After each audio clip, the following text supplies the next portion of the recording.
Hello everyone and welcome to the Collections Centre here at Brooklands Museum. My name is Vicky and I'm the Collections and Archive Relocation Assistant.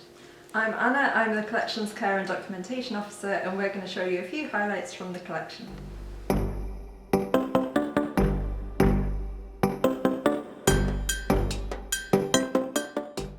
Hi everyone, today we're going to do some unboxing of some silver objects to go along with the anniversary of racing returning to Brooklands after the war.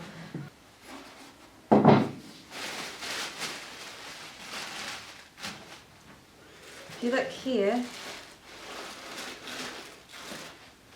this is the trophy awarded to Jack Emerson in May 1920, presented by Major R.N. Stewart for coming first in the first 1-hour trial, that's for motorcycle racing, after the First World War.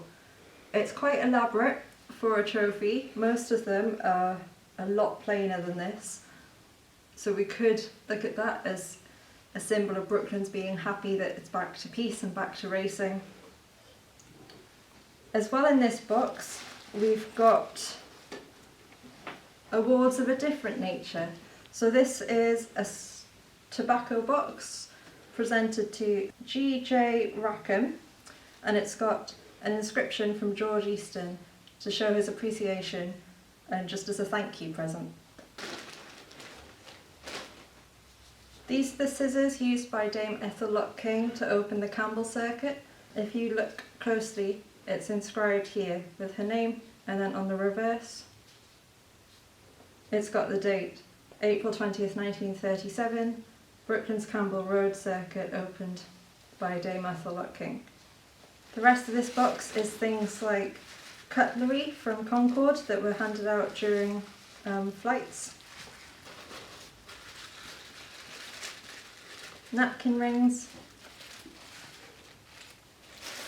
various trophies for Brooklands events, and lots of ashtrays that were also awarded as prize to motorcyclists during Brooklands racing.